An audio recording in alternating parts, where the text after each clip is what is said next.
Hello, everybody. Welcome back to 5 Minute Gaming News, the show that may or may not be 5 minutes. Today in the news, GameStop.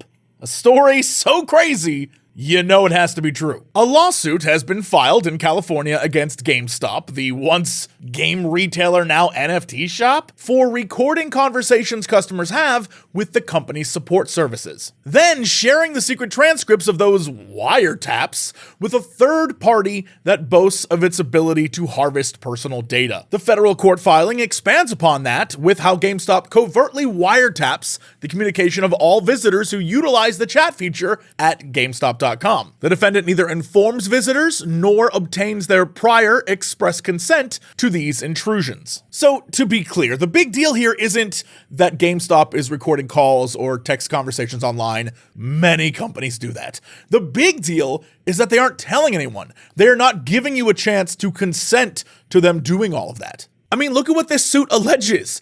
Given the nature of the defendant's business, website visitors typically share highly personal and sensitive data with the defendant when using the website chat feature. Consumers would be shocked and appalled to know the defendant secretly creates transcripts of those conversations and shares them with a third party. So who would have guessed a company that sells NFTs has no morals? In other news, Games Done Quick, the wonderful speedrunning event, has just posted an official announcement about next year's January event.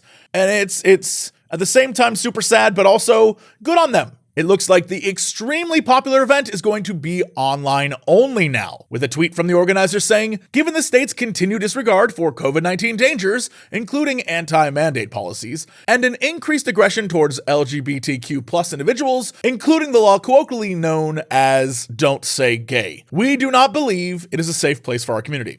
They went on to say that they're going to take a monetary hit from this, but that it's okay, and they hope to make that up via the stream. And so that is their plan for this year. I think it's safe to say that everyone's pretty happy that they're still going through with the event, despite Florida being Florida. And now let's take a look at the GamesIndustry.biz article that, my goodness, is a behind-the-scenes look at some shenanigans. So for anyone who watches this show, as I am aware you know, Xbox wants Activision. But Sony is not too keen on the idea, and we are just seeing more and more drama from this whole thing. Whether it's the two companies sniping at each other in court to try and convince governments whether this deal is any good, to last week, when Xbox revealed that it had provided a signed agreement to Sony to guarantee Call of Duty on PlayStation with feature and content parity for at least several more years beyond Sony's existing contract with Activision. Xbox said this offer goes well beyond typical gaming industry agreements. And then PlayStation CEO Jim Ryan came out swinging. I hadn't intended to comment on what I understood to be a private business discussion, but I feel I need to set the record straight because Phil Spencer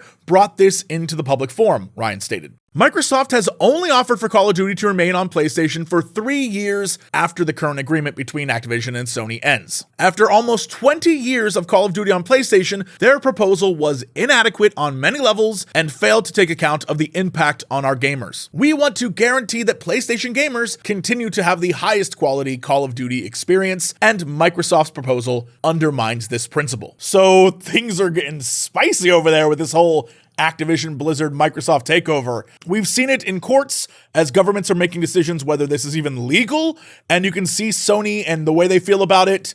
I mean, it's starting to get tense like old console war days. So I am very curious. Remember when everyone stood up on the stage together at the Game Awards?